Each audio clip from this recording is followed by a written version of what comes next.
United States versus Zenni is one of the great cases that talks about implied assertions and adopts the overwhelming majority's conclusion that implied assertions can come in, that they're not inadmissible. So in U.S. versus Zenni, there was a gambling parlor, an illegal gambling parlor, and a number of people called the parlor while the police were raiding the parlor, and made statements like, put $2 on Paul Revere in the third. And as we talked about with my calling to order a pizza in the last video, the statement, put $2 on Paul Revere in the third, is implicitly saying, for anyone who unpacks it, that the place that I'm calling is in fact a gambling establishment. But do we allow the statement, put $2 on Paul Revere in the third, do we exclude that statement when we're offering it not to prove that a contract existed? It's not the gambling parlor trying to collect the $2 bet when Paul Revere broke his leg in the third, but rather when we are trying to offer it not for the existence of the contract, but for the truth of the underlying implication that this place that you're calling is in fact a gambling parlor. Well, as you learn in Zenni, it used to be the case that implied assertions were also regarded as hearsay and inadmissible. The Wright versus Tatum case, letters were written to this testator, a man who had written a will recently, by one of his friends, and the letter talks about world events, talks about things that only a person in his right mind would be able to comprehend. So the court in Wright versus Tatum had to ask whether you could offer those letters to show that the person to whom the letters were sent was in fact in his right mind. It's not conclusive, but could you offer that as some proof that this other person is writing him letters as if he's sane and in command of all of his faculties? Can you offer the letters for that purpose? And the court in Wright versus Tatum, prior to the federal rules of evidence, said, no, you can't. That's an implied assertion, and you're offering it for the truth that is implied. And in Wright versus Tatum, there's the famous example of the ship captain who gets on board a ship with his family for a long sea voyage. And could you offer that conduct as evidence of the ship captain implicitly saying, this vessel is seaworthy? And the court in Wright versus Tatum said, no, you couldn't. That was, in fact, you were offering the implied assertion as truth of the matter asserted. Well, by the time we get to the drafting of the federal rules of evidence in the 1970s, a lot of commentators had questioned the wisdom of these implied assertions. And they began to look at examples that are much different than the letter written to the testator in Wright versus Tatum. They consider examples like the fact that people have umbrellas up. Could you not offer that for proof that it was raining that day?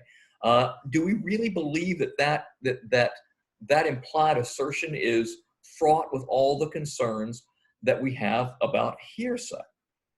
Are we really concerned that when people put their umbrellas up, that they're trying to say something to the rest of the world, or that primarily they're trying to say something? And are we worried that we need to get the person to come and testify to show that there might, could there have been another purpose for your umbrella being up? Were you trying to fake somebody out into thinking it was raining? So the sort of absurdity of having to call someone in and testify that it was actually raining, as opposed to just describing, I looked out my window and saw umbrellas up, led the commentators and the drafters of the federal rules of evidence to conclude that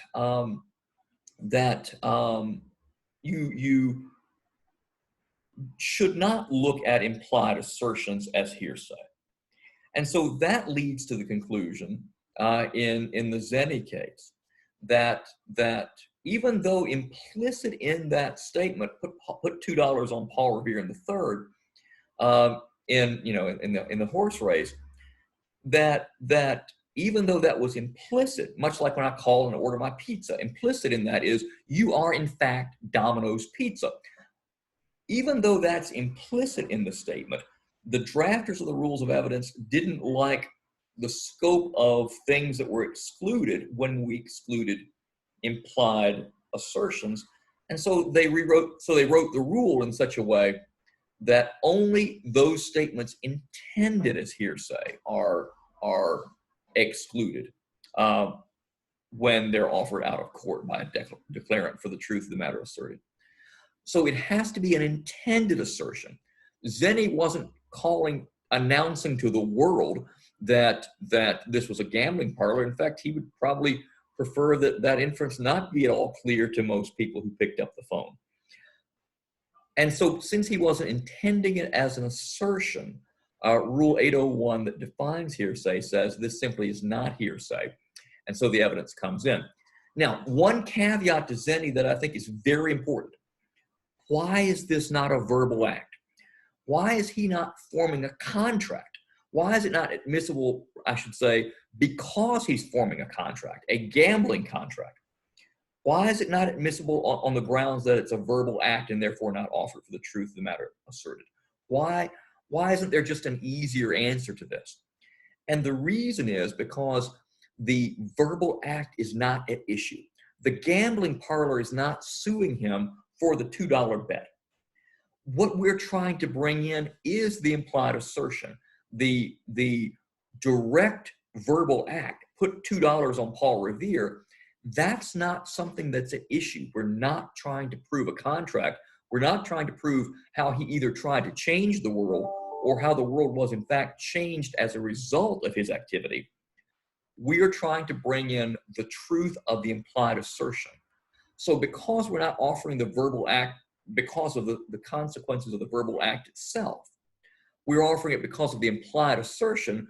We have to ask the question of whether an implied assertion is hearsay, and the answer is no, that it's not, unless the declarant intended that content to be conveyed, the implied content. This is a gambling parlor. Then it's not excluded on the grounds that it's hearsay.